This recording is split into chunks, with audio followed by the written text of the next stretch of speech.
할렐루야. 주님의 은혜가 오늘 여러분 삶 가운데 가득하시기를 주의 이름으로 축원을 드립니다. 어제 저녁 수요일 날 우리가 함께 나눈 바 말씀과 계속해서 이어지는 말씀입니다. 데살로니가전서 4장, 물론 4장뿐만 아니라 데살로니가전서 1장부터 5장까지가 전체적인 그 열매의 틀로 가고 있다. 그래서 믿음, 사랑, 소망이라는 틀을 전제로 하고 있다라는 것을 알 수 있습니다. 다른 데 말고, 다른 대상들 말고, 다른 이들과 비교해서가 아닌 오직 데살로니가 교회와 데살로니가 교회의 성도들에게 있어 바울이 하고자 하는 말을 무엇을 근거로 틀을 잡고 있느냐? 믿음, 사랑, 소망이라는 그들이 가지고 있었던 실질적인 열매, 본을 보였던 것, 결과로 나타났던 것, 드러났던 것, 또 그것이 누군가에게 당연히 보였던 것. 그래서 믿음, 사랑, 소망이라는 틀을 가지고 설명을 하고 있습니다. 그래서 사도 바울이 4장 1절부터 8절까지 믿음, 하나님과의 관계에 있어서 우리가 어떠해야 함, 그 다음에 형제들과의 관계에 있어서 사랑, 사랑의 수고에 대해서 9절부터 12절까지 당연하게 그 다음엔 소망이겠지요. 우리에게 무엇이 소망이냐, 어떤 것을 소망으로 가져야 되느냐.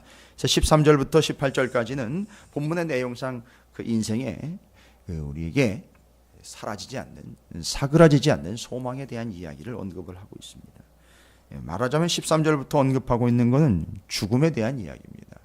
우리는 죽음이라는 것과 삶이라는 것, 태어난 것과 죽음이라는 것, 삶과 죽음, 그것을 우리는 우리 인생의 기준으로 삼고 있습니다. 그렇죠? 그래서 우리는 그런 얘기를 많이 해요. 죽기 전에 또 우리가 아무것도 할 수 없는 죽음으로 들어가기 전에라는 기준을 삼고 있습니다. 그래서 어떻게 해야지 잘 죽느냐, 죽기 전에 무엇을 해야 하고 뭘 어떻게 해야 하고 아쉬운 게 무엇인지라고 기준을 죽기 전에라고 이야기하고 있습니다. 문제는요, 다 죽고 난 다음에 주님이 오신다는 게 아니라는 게 문제입니다. 뭔 얘기냐 하면 주님이 오실 때의 상황을 그냥 간단하게 말씀을 드리면, 주님이 오실 때, 다시 오실 때입니다. 재림할 때에는 사람들이 다 죽고 난 다음에 재림하시는 게 아니라 죽은 사람도 있고, 주님이 재림하실 때는 아직 죽지 않고 살아서 그걸 보는 사람들도 있습니다. 그러면 죽기 전에라는 기준은 살아있는 사람들에게는 어울리지 않는 기준이 되어버립니다. 우리 입장에서는 그렇죠, 우리가 죽고 난 다음에 오실 가능성이 조금 더 크지 않을까, 이런 생각으로 판단으로 나름대로는 그렇게 계산을 하겠으나, 전체적이고 일반적이고 명확한 사실에 근거하면 죽기 전에라는 말은 살아서 주님의 재림을 맞이하는 이들에게는 해당되지 않는 얘기입니다. 그럼 그건 진리가 아닙니다. 따라서 우리의 삶의 기준은 우리 입장에서 우리의 연약함의 한계 때문에 단순히 죽기 전에 뭘 준비해야 하고, 죽기 전에 뭘 어떻게 해야 하고, 죽음이라는 게 오기 전에 우리는 어떠해야 하며, 죽음이라는 것이 오기 전에 뭘 준비해야 하며 라고 말하기보다는, 신앙적으로 이야기하면 우리의 삶의 기준은 주님이 오시기 전에 라고 이야기해야 된다는 겁니다. 그럼 이제 기준이 바뀌는 겁니다. 바뀐다기보다는 원래 기준이 주님의 재림이 기준이 되어야 된다는 거예요. 주님의 다시 오심이에요. 그래서 우리는 이렇게 기준을 삼고 살아가야 됩니다. 주님이 다시 오실 때까지 라고 전제를 달아야 됩니다. 주님이 다시 오시기 전에 라고 이야기해야 합니다. 주님께서 만약 다시 오신다면 이라고 전제를 달아야 됩니다. 단순히 나의 죽음 전에, 나의 죽음이 오기 전에, 나의 죽음이 올 때까지 이런 개념으로 우리 입장에서 하지 말고요. 신앙의 전체적인 명확하고 분명한 기준과 근거, 주님의 재림이 기준이 되어야 된다. 지금 오늘 본문에서도요, 부활 이야기이고 죽음 이야기이고 삶을 이야기할 때 주님의 재림에 대한 이야기로 우리에게 근거를 주고 있습니다. 형제들아, 자는 자들에 관하여는 너희가 알지 못함을 우리가 원하지 아니하느니 이는 소망 없는 다른 이와 같이 슬퍼하지 않게 하렴.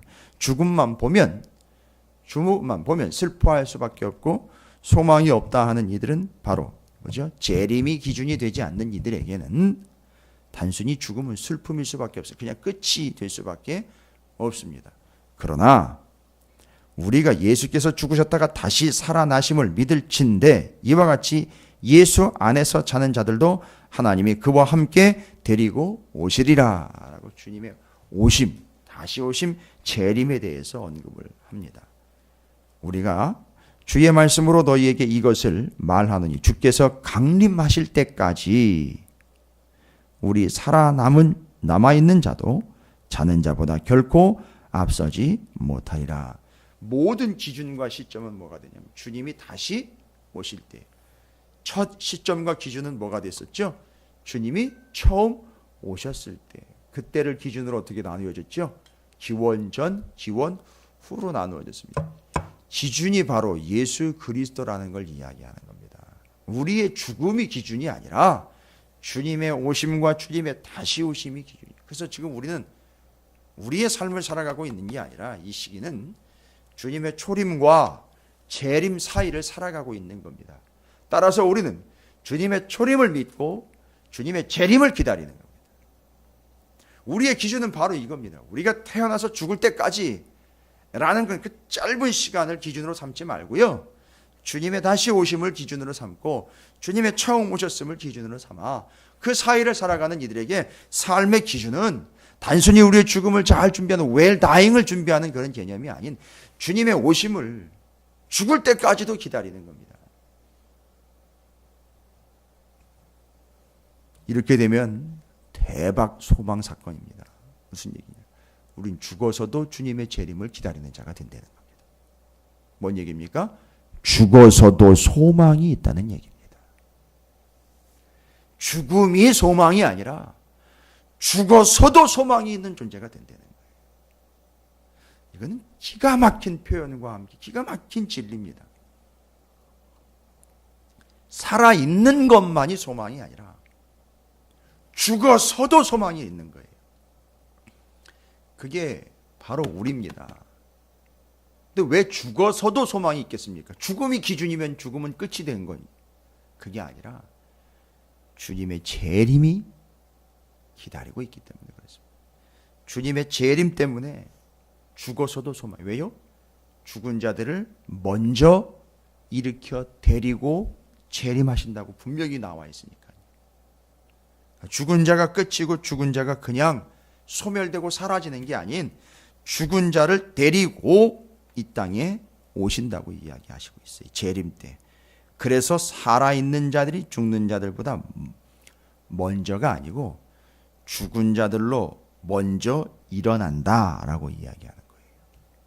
재림 때문에. 죽음 때문이 아니라 재림 때문에 이런 현상이 나타난다. 놀랍습니다. 살아서도 소망이요, 죽어서도 소망의 존재가 된다는 거예요. 그래서 믿음, 소망, 사랑. 그래서 우리는 또 이야기합니다. 죽음을 불사한다라는 말은 용기를 이야기하는 게 아니라 소망을 이야기하는 거예요. 절대 소망이 있는 자, 말하자면 죽지 않는다라고 이야기하는 개념을 이제 이해하실 수 있을 겁니다. 육신적으로는 당연히 다 죽지요. 그러나 소망이 있는 자는 절대 죽지 않습니다. 그러니까 죽지 않는다면 절대 끝나지 않는다라는 것이죠. 이게 명확한 근거입니다. 자, 이제 우리의 기준은 주님의 다시 오심이 되었기 때문에 아까도 말씀드렸습니다만 우리의 삶에서는 우리의 입버릇처럼 습관처럼 웰빙, 웰다잉을 이야기하고 있는 이 시대의 기준이 무엇가 되어 있느냐? 다 자기가 기준이 되어 있는 거예요. 자신의 죽음, 자신의 편안함, 자신의 건강 이런 게 다 기준이 되어 있거든요. 그러나 오늘 본문에서는요. 명확하게 그 인생의 기준은 뭐냐? 주님의 다시 오심의 주님의 재림입니다. 이걸 잘못 이해했기 때문에 이단이 나온 겁니다. 그래서 이단에게는 소망이 없습니다. 이단에게는 믿음이 없는 게 아니라 이단에게는 소망이 없어요. 정확하게 이야기합니다. 그러니까 이단에게는 소망이 없기 때문에 지금 현재 어떤 상태인 거죠? 살았으나 죽은 상태가 되는 겁니다. 아마 이단들에게는 너무 어려운 얘기일 거예요. 너무 철학적인 얘기라고 비웃을 수도 있을 거예요. 하지만 기준은 주의 재림입니다. 그래서 5장에 시작되면서 형제들아 때와 시기에 관하여는 너희에게 쓸 것이 없다라고 이야기할 때 주님이 언제 오신대? 주님이 정확하게 어느 시점에 오신대? 라는 것은 우리의 관심사가 아닌 것이죠. 거기에 대한 대답, 언제 오시든지 주의 재림을 준비하고 있어야 한다라는 게 뒤에 도둑 이야기이고 해산의 기한이 찬 여인에 대한 이야기예요. 이건 이제 내일 이야기하겠지만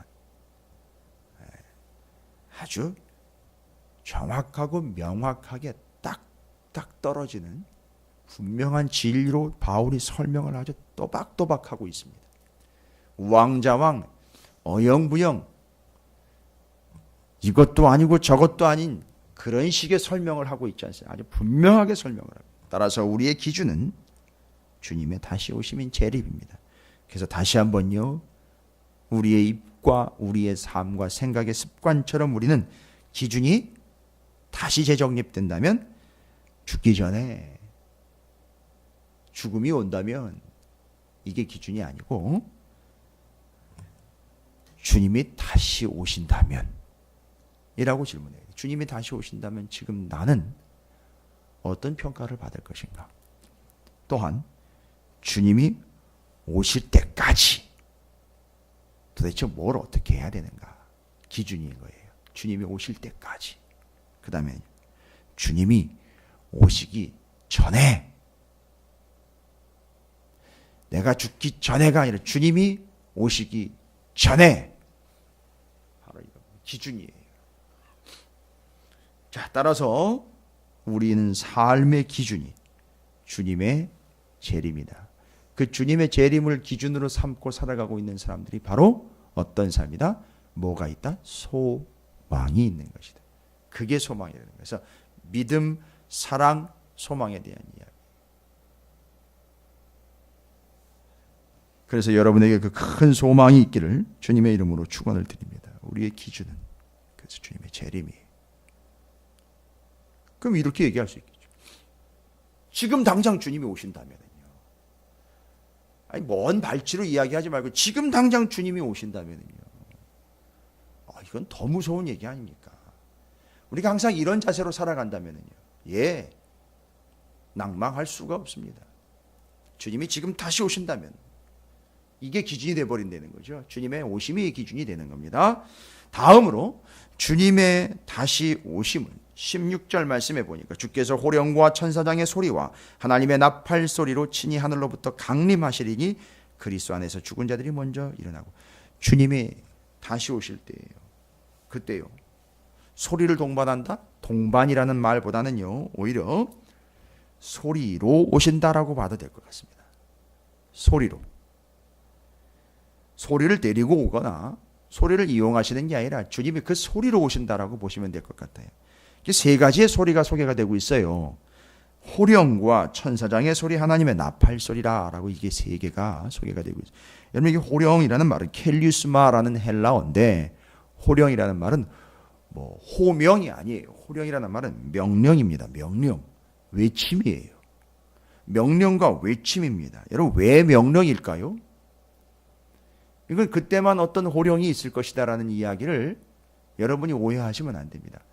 주님이 오실 때에는 수많은 명령이 난무하는 것인가?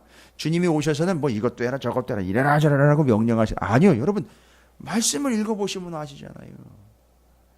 주님의 다시 오실 때 명령이 있습니다.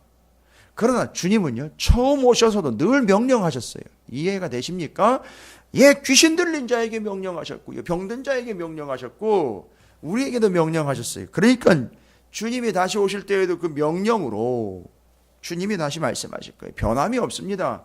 따라서 살아있는 동안에요, 그 명령으로 나의 병이 낫고 구원을 얻고 생명을 얻고 그 주님의 특징이 그대로 반영이 되고 있습니다.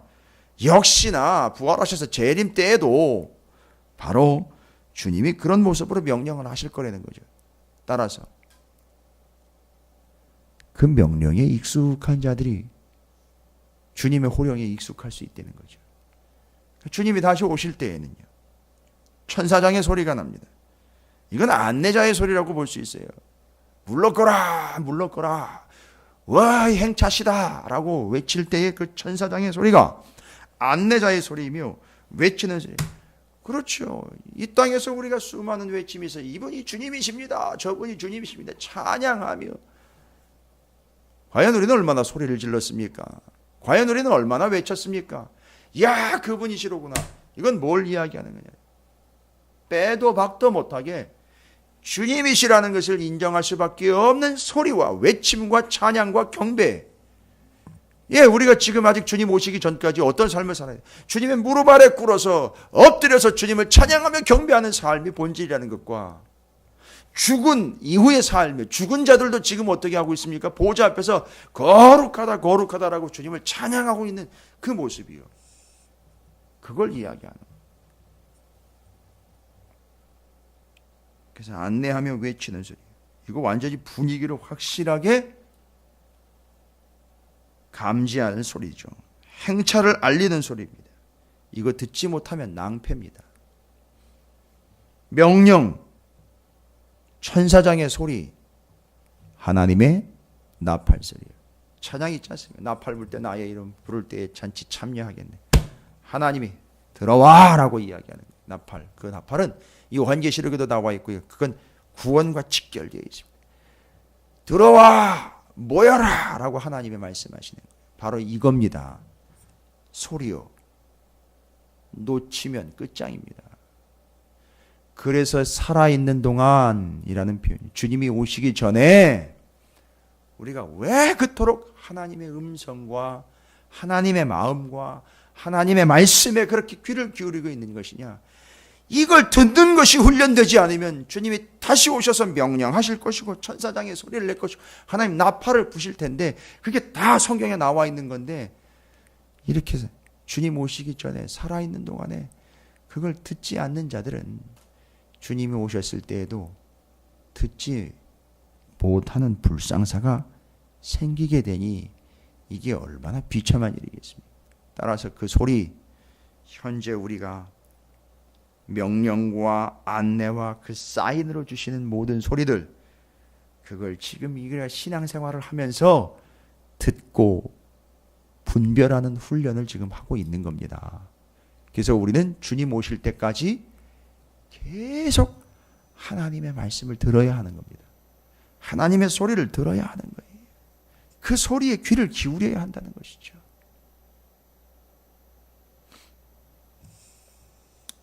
결국 우리에게 뭘 이야기하겠습니까?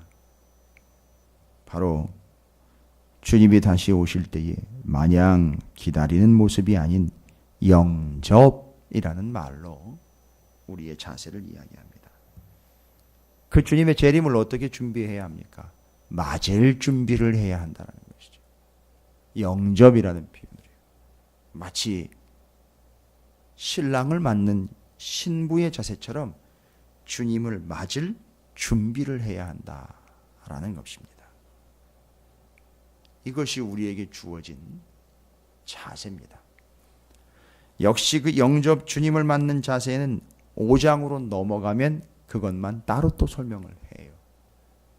그래서 점진적으로 증가하고 확대 설명을 하면서 우리가 주님의 재림을 어떻게 준비해야 하며 주님의 재림 때에 우리의 자세에 대한 이야기들을 명확하게 분명하게 해설을 해주고 있습니다. 그러나 그릇된 종말론을 가지고 있는 이들에 대해서는 다시 데살로니가 후서에서 또 설명을 합니다.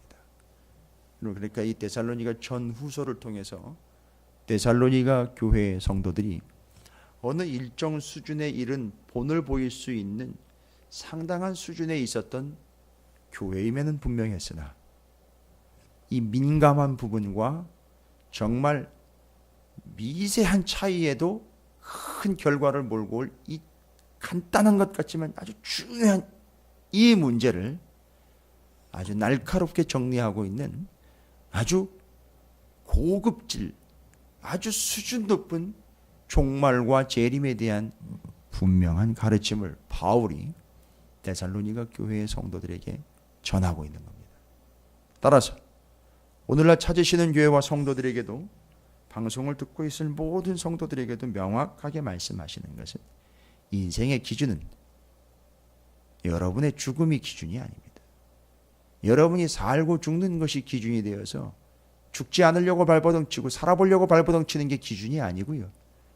살아있으나 죽어있으나 주님의 오신다면, 다시 오신다면 이라는 주님의 재림이 기준이 되어야 된다는 겁니다. 그때에는 소리로 오십니다. 살아서 주님 오시기 전까지 우리는 그 하나님의 소리, 하나님의 말씀에 늘 귀를 기울여야 한다라는 사실을 잊지 마시고요. 그 주님을 맞을, 영접할 준비가 되어 있는 신부와 같은 기다리는 자의 삶이 되어야 한다라는 사실을 잊지 마시기를 주님의 이름으로 축원을 드립니다. 오늘도 우리는 기다리는 자입니다. 오늘도 우리는 집중하는 자들입니다. 그 소리에 오늘도 우리는 우리의 삶의 기준이 아닌 주님의 기준인, 그래서 처음 오신 주님이 다시 오실 때까지, 이 주님이 다시 오신다면, 만약 주님이 지금 다시 오신다면, 주님이 다시 오실 때까지, 주님이 다시 오시기 전에 라는 이 소망을 가지고 살아가는 우리 모두가 되시기를 주님의 이름으로 축원을 드립니다. 그래서 믿음의 역사, 사랑의 수고, 소망의 인내라는 것으로 4장이 세 부분으로 정확하게 설명이 되고 있고, 그래서 믿음, 사랑, 소망으로 하나가 되어 삶과 신앙이 어떠해야 하는지를 설명을 해주고 있습니다.